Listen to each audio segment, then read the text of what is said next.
proses sosialisasi yang baru saja digelar oleh seluruh staf dan juga para pengajar di jurusan Sekolah Tinggi Ilmu Hukum Samlaki yang baru saja dibuka di tahun ini.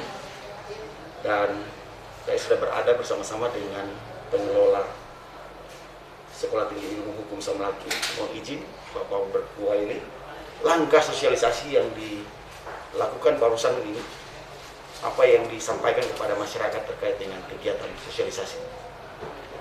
Langkah-langkah strategis yang dilakukan oleh Sekolah Tinggi Ilmu Hukum Samlaki dalam hal ini untuk melakukan sosialisasi kepada masyarakat Kabupaten Kepulauan Tanimbar memiliki beberapa langkah-langkah strategis. Yang pertama adalah bagaimana menjawab tuntutan mutu pendidikan tinggi yang ada di Kabupaten Kepulauan Tanimbar. Itu berbicara bukan sekedar dalam retorika belaka, tetapi bagaimana perguruan tinggi sebagai output untuk mendistribusikan profil lulusan yang berkualitas, unggul dan berinovasi sesuai dengan tuntutan revolusi industri 4.0, maka kami punya visi, yaitu menjadikan Sekolah Tinggi Ilmu Hukum yang berdaya saing di tingkat regional dan nasional pada tahun 2030. Kenapa kami memiliki visi ini? Tentu visi ini melihat dari berbagai prospek, melakukan kajian. Tim melakukan kajian dalam gugusan kepulauan yang Dena ini dengan kultur kami yaitu Duan Lolap, dan kami mengangkat isu-isu lokal yang bersifat keunggulan yang dibuat dalam produk kurikulum kami yaitu Hukum Adat Tanimbar, bagaimana berbagai persoalan masyarakat hukum adat yang ada di Kabupaten Kepulauan Tanimbar. Dan tujuan kami untuk mendirikan Sekolah Tinggi Ilmu Hukum Samlaki ini adalah untuk melakukan pendampingan hukum kepada masyarakat hukum adat Tanimbar. Yang kedua juga bagaimana melihat keunggulan kearifan lokal yang ada di daerah ini, misalkan kain tenun. Kain tenun itu kan bagian daripada produk unggulan di Kabupaten Kepulauan Tanimbar. Harus kami dorong untuk memiliki satu haki kekayaan intelektual, supaya benar-benar kami dalam melakukan penyelenggaraan pendidikan ilmu hukum ini benar-benar berbobot bagi daerah ini.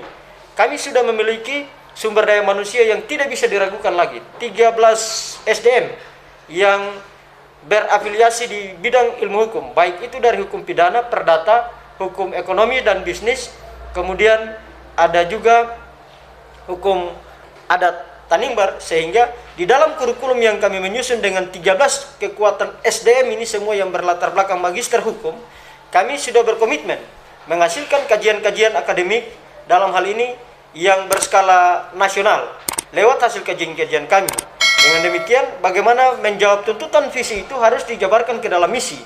Ada 3 misi besar yang kami lampirkan sebagai produk untuk melakukan sosialisasi sekaligus meyakinkan masyarakat Kabupaten Kepulauan Tanimbar bahwa Yayasan Pendidikan Tinggi Rumpun Lelemuku sebagai penyelenggaraan dan kami bernaung di bawah yayasan tersebut sudah menampilkan berbagai atut yang kami lakukan ke dalam misi itu. Yang pertama adalah menyelenggarakan pendidikan ilmu hukum yang berbasis iptek dan kearifan lokal, dan dosen itu benar-benar dia terkonek dengan sistem informasi pangkalan data pendidikan tinggi. Itu baru disebut sebagai dosen. Karena kenapa? Dosen di tuntutan revolusi industri 4.0 ini dipaksakan untuk melakukan pengajaran dan kemudian melahirkan strategi-strategi pembelajaran yang bersifat inovasi. Itu berkaitan dengan pengajaran. Pendidikan, bagaimana menghasilkan pendidikan yang profesional, unggul dan berinovasi sesuai dengan tuntutan misi yang ada di sekolah tinggi itu, kemudian menghasilkan berdaya saing itu. Lewat sosialisasi PMB ini, kami akan melakukan sosialisasi secara transparan, terbuka, menyampaikan informasi kepada publik bahwa siapapun dia yang mau mendaftar, silakan, pintu kami terbuka dengan berbagai keunggulan yang kami miliki. Mungkin itu saja yang perlu saya sampaikan. Terima kasih. Pak Dr. Mas bisa menambahkan terkait dengan sosialisasi yang dilakukan ke masyarakat sudah seberapa jauh dan ke titik mana saja informasi keterbukaan sosialisasi jurusan hukum ini ke masyarakat, dan kemudian juga bisa ditambahkan terkait dengan keunggulan yang dimaksudkan adalah soal akreditasi, dan ini mungkin bisa dijelaskan ke masyarakat terkait dengan keunggulan-keunggulan. Iya, baik. Terima kasih Bung Andre, sahabat Tanimbar News yang berbahagia. terkait dengan akreditasi untuk Sekolah Tinggi Ilmu Hukum sendiri, sahabat Tanimbarjus, perlu kami sampaikan bahwa sejak dikeluarkan izin tanggal 24 September 2021, itu akreditasi minimal sudah ada di tangan. Diberikan izin dengan akreditasi minimal, yaitu baik, kalau dulu akreditasinya masih pakai angka, huruf A, B, dan C, sekarang sudah tidak lagi memakai akreditasi itu, baik sekali, dan unggul. Jadi kita di izin itu langsung melekat akreditasi baik. Namun 2 tahun syaratnya adalah 2 tahun dalam penyelenggaraan pendidikan tinggi di Sekolah Tinggi Ilmu Hukum, maka Sekolah Tinggi Ilmu Hukum harus melakukan reakreditasi untuk mendapatkan akreditasi yang baru. Jadi 2 tahun waktu yang kementerian berikan kepada kami dalam penyelenggara pendidikan, 2 tahun itu kita akan melakukan pengusulan reakreditasi untuk mendapatkan SK. Kalau sekarang akreditasinya memang sudah melekat, tapi SK akreditasinya belum ada. Nanti 2 tahun kemudian baru kita usul supaya dapat SK akreditasi. Supaya apa? Kekhawatiran masyarakat tentang status, legalitas, dan bahkan akreditasi dari Sekolah Tinggi Ilmu Hukum ini juga bisa terjawab. Dan itu diberi waktu oleh Kementerian 2 tahun lagi, baru kami akan menyusun dokumen-dokumen untuk pengiriman pengusulan akreditasi program studi hukum Sekolah Tinggi Ilmu Hukum Somlaki. Terima kasih Pak Dr. Mas. Pak Dodi mau izin, mungkin bisa ditambahkan terkait dengan manajemen pengelolaan. Yang dimaksudkan adalah soal kuliah reguler dan non reguler. Dan ini juga terkait dengan bagaimana secara konkret dijelaskan soal pembajetan untuk biaya perkuliahan. Mungkin ini bisa dijelaskan secara baik kepada masyarakat. Iya. Berbicara terkait dengan manajemen pengelolaan, sudah tentu kami Sekolah Tinggi Ilmu Hukum Somlaki harus memiliki langkah-langkah strategis. Karena apa? Apalagi kita baru didirikan, pasti ada sebagian masyarakat yang bertanya-tanya. Karena masyarakat ini kan punya perspektif yang berbeda. Ada masyarakat awam, ada masyarakat ilmiah, ada masyarakat perkotaan, ada masyarakat pedesaan. Masyarakat ini kan banyak perspektif. Artinya, Yayasan Pendidikan Tinggi Rumpun Lemuku dalam hal ini sudah memberikan kewenangan kepada kami sebagai pengelolaan STIH ini. Sudah tentu kami dalam pembajetan proses perkuliahan, kami tidak melihat pada sisi anggarannya. Karena kenapa? Kami anak daerah. Ingat, kami anak daerah. Siapa lagi yang bertanggung jawab untuk meningkatkan mutu pendidikan dan SDM yang ada di Kabupaten Kepulauan Tanimbar ini? Jadi kami tidak melihat dari sisi anggarannya. Sekali lagi saya tekankan, kami tidak lihat berapa besar anggaran yang kami akan dapat dari biaya proses perkuliahan. Tetapi kami melihat ada berbagai problematika yang mesti kita membantu masyarakat. Itu berkaitan dengan kebutuhan perkuliahan, maka ini adalah kewenangan program studi. Tetapi secara gambaran umum, kami membagi ke dalam 2 kelas. Kelas yang pertama itu adalah kelas reguler, kelas yang kedua adalah kelas reguler B. Itu. Sehingga dibagi ke dalam 2 kelas ini, disesuaikan dengan kekuatan sumber SDM kita yang memberikan proses perkuliahan. Dengan demikian, bukan saja SDM yang ada di Kabupaten Kepulauan Tanimbar yang kita ambil untuk merekrut menjadi tenaga pengajar, tetapi ada juga dari Jakarta, ada dari Surabaya, ada dari ujung pandang. Mereka memiliki motivasi untuk masuk ke Tanimbar ini. Itu bayangkan, siapa lagi kalau bukan kita? Orang luar saja berani datang mengabdi, mengambil keputusan untuk datang mengabdi di tanah Tanimbar ini. Tuhan dan leluhur sudah memberikan kepada kami berbagai kekayaan sumber daya alam yang ada di laut maupun di darat ini, sehingga kasih karunia Tuhan yang begitu luar biasa bagi kami. Manfaatkan itu sebaik mungkin selama kita masih hidup.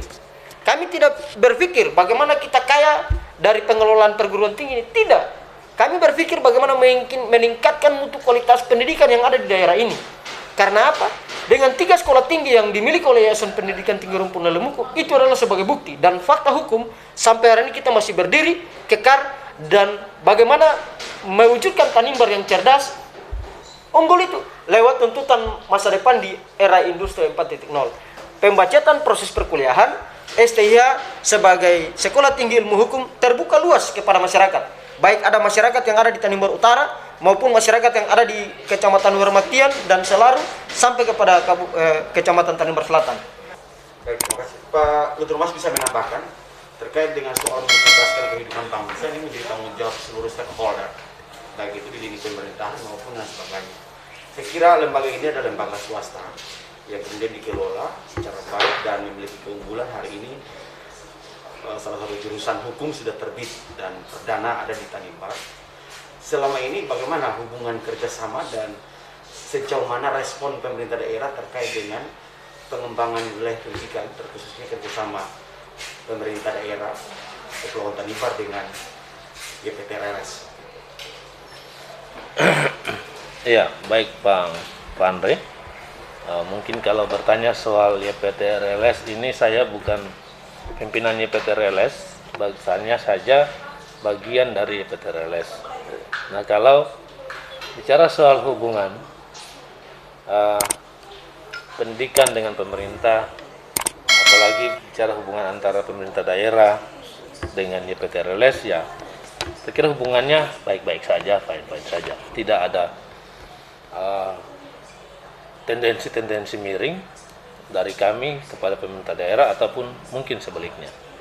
Namun apa yang terjadi belakangan ini sedikit ya mengurangi keinginan kami untuk lebih mendekatkan diri dengan pemerintah daerah periode ini. Kenapa?